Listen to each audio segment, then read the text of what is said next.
Here's a continuous, no-break extended summary of NewsRadio Season 5, Episode 3. The episode opens with WNYX already in a state of low-grade chaos that feels normal to everyone inside it. But Dave Nelson is determined to introduce a morale improvement initiative after noticing that productivity and focus have been slipping due to the ongoing instability created by constant experimental ideas from management, especially Jimmy James. Dave announces a new internal program meant to boost teamwork, communication, and emotional stability among staff, but the moment he explains it, it becomes clear that nobody is on the same page. Lisa reacts with cautious support, but immediately questions whether forcing morale will actually improve anything or just create another layer of artificial pressure. Joe dismisses the entire idea outright, calling it corporate nonsense disguised as self-help.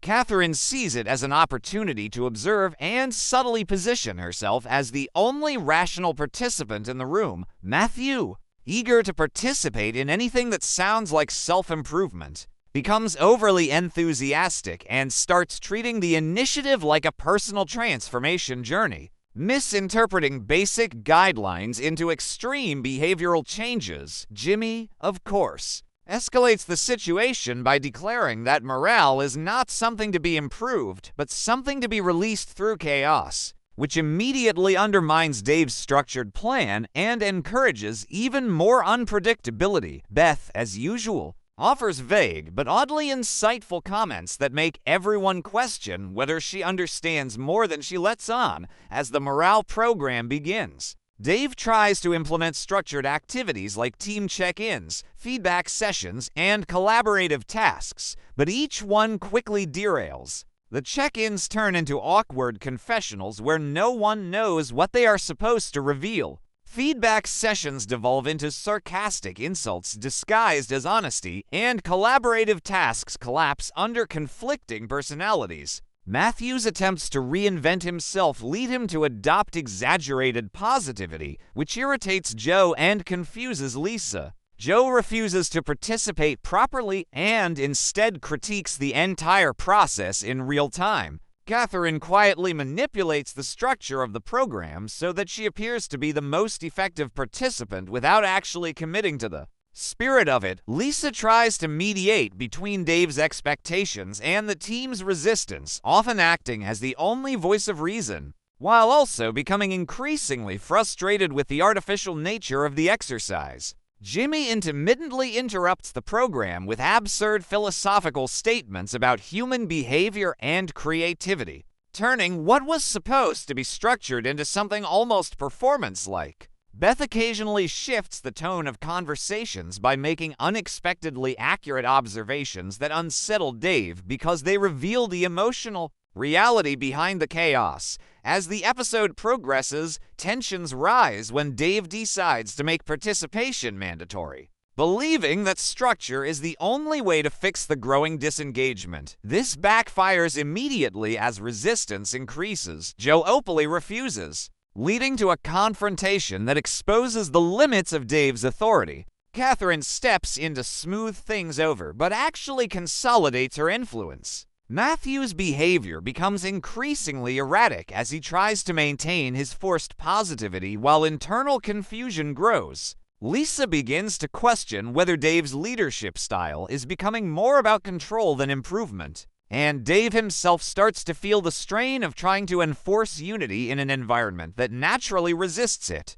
A key turning point occurs when a high-pressure situation arises involving an urgent broadcast segment that requires coordination across all departments. Dave sees this as the ultimate test of the morale program, believing that if they can work together under pressure, the initiative will prove successful. However, the preparation process reveals deep fractures. Matthew misunderstands instructions and causes delays. Joe refuses to adjust his workflow to accommodate the program's requirements. Catherine quietly takes over critical tasks to ensure functionality. Lisa fills gaps in communication, and Jimmy treats the entire situation as an experiment in human unpredictability. As the live segment approaches, The tension peaks, and despite all the dysfunction, the team is forced into a kind of reluctant coordination. During the broadcast, everything nearly collapses multiple times due to miscommunication and conflicting approaches. But through a mix of improvisation and necessity, they manage to keep it on air, though in a far messy form than intended. Matthew's positivity cracks under pressure, but he still contributes accidentally useful input. Joe's resistance becomes a stabilizing force rather than pure obstruction. Catherine ensures technical and organizational continuity. Lisa holds the structure together emotionally and practically. Dave gradually realizes that forcing morale is not the same as building it, and Jimmy, unsurprisingly, declares the entire chaotic outcome a success because it produced unpredictable human behavior. In the aftermath, the staff reflects briefly on the experience, with Dave reluctantly admitting that structured emotional engineering may not work in a place like WNYX. Lisa pointing out that genuine teamwork cannot be manufactured, Joe reinforcing that competence matters more than forced harmony. Catherine emerging once again as the most functionally adaptive member of the group. Matthew clinging to the idea that he is still evolving despite evidence suggesting otherwise. Beth offering a final cryptic comment that reframes the chaos as something almost natural rather than broken. And Jimmy moving on to his next idea without concern for consequences. The episode closes on the familiar tone of controlled disorder, reinforcing the idea that at WNYX, every attempt to impose structure eventually dissolves into personality conflict, improvisation, and unintended outcomes. And that the station's strange stability comes not from organization, but from the way each flawed individual adapts to constant instability in their own inconsistent way, continuing the same uninterrupted narrative. The aftermath of the failed morale initiative does not bring relief so much as a lingering awkwardness that settles over the WNYX office like a quiet acknowledgement that nothing has actually changed in any meaningful way. Dave Nelson, despite his earlier frustration, tries to reframe the situation internally as a learning experience. But it is clear that he is still shaken by how quickly his structured plan dissolved under the weight of personalities he cannot control. He starts obsessively reviewing small details of the incident, replaying conversations in his head and trying to identify the exact moment where things slipped beyond his authority. Lisa notices this fixation and gently challenges him, suggesting that his need to analyze everything might itself be part of the problem. But Dave struggles to accept that leadership at WNYX might require letting go rather than tightening control. Meanwhile, Jimmy James has already moved on mentally and is now fascinated by the idea that failure itself can be turned into a branding opportunity for the station. He begins pitching increasingly bizarre concepts, such as celebrating dysfunction as authenticity, which confuses some and oddly inspires others. Especially Matthew, who interprets this as validation of his chaotic self-reinvention journey and doubles down on his exaggerated positivity, now believing that inconsistency is actually a form of advanced personality development. Joe becomes increasingly exhausted by all of it and starts openly questioning why he continues working at the station. Delivering blunt commentary that cuts through every attempt at justification, but that ultimately changes nothing. Catherine, meanwhile, uses the fallout from the morale program to further solidify her informal authority, quietly correcting operational issues while making it appear effortless. She begins subtly advising Dave in ways that make him feel supported while actually guiding decisions toward more practical outcomes.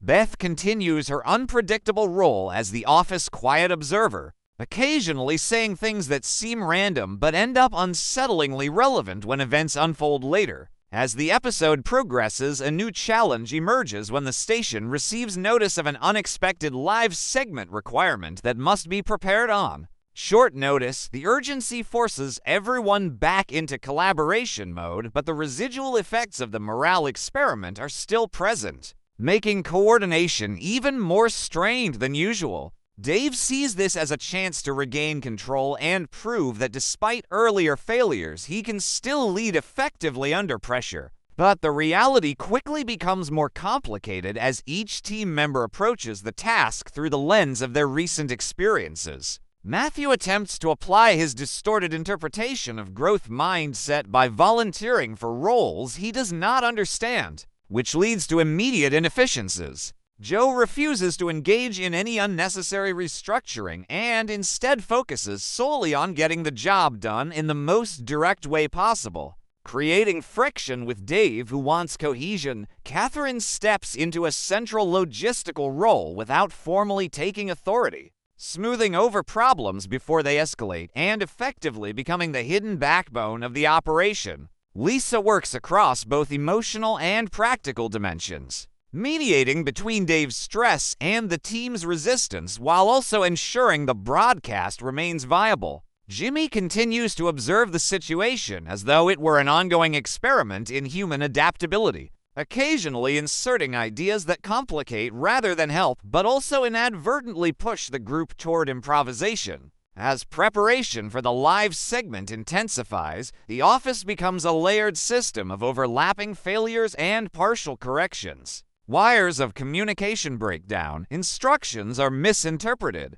and small mistakes accumulate into near disasters that are repeatedly patched at the last moment. Dave becomes increasingly aware that his attempts to impose structure are not just ineffective but actively slowing down necessary adaptation. Lisa directly confronts him on this during a tense moment, suggesting that his leadership style may be creating the very chaos he is trying to prevent, which forces Dave into a rare moment of silence and reflection even as the work continues around him. Joe and Matthew clash repeatedly, with Joe's blunt realism exposing Matthew's fragile confidence. Though in an unexpected twist, Matthew's willingness to act without full understanding occasionally leads to accidental solutions that keep the broadcast from collapsing entirely. Catherine continues to operate with strategic precision, stepping in only when necessary and ensuring that no single failure becomes catastrophic.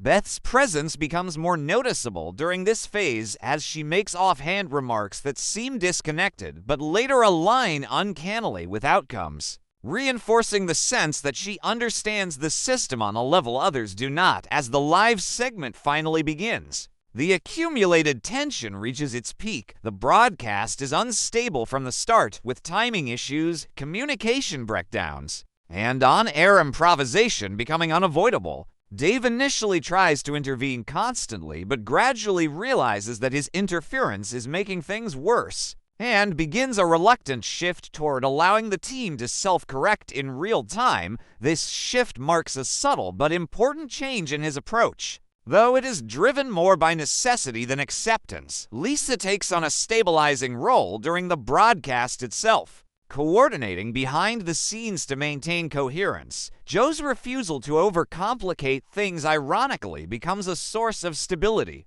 Matthew oscillates between confusion and sudden clarity, contributing unpredictably but sometimes effectively. Catherine ensures that critical technical and organizational elements remain functional, stepping in seamlessly whenever a failure threatens to escalate, and Jimmy watches with fascination, interpreting the entire chaotic process as proof that creativity emerges from instability rather than order. Despite multiple near failures, the broadcast does eventually reach completion, though it is far from polished and clearly reflects the dysfunction behind it. In the immediate aftermath, there is no celebratory moment, only exhaustion and a kind of shared awareness that they once again survived something that should not have worked. Dave acknowledges, in a subdued way, that control may not be the correct framework for his role, though he does not fully abandon it. Lisa expresses that meaningful coordination seems to happen only when pressure forced honesty rather than structure.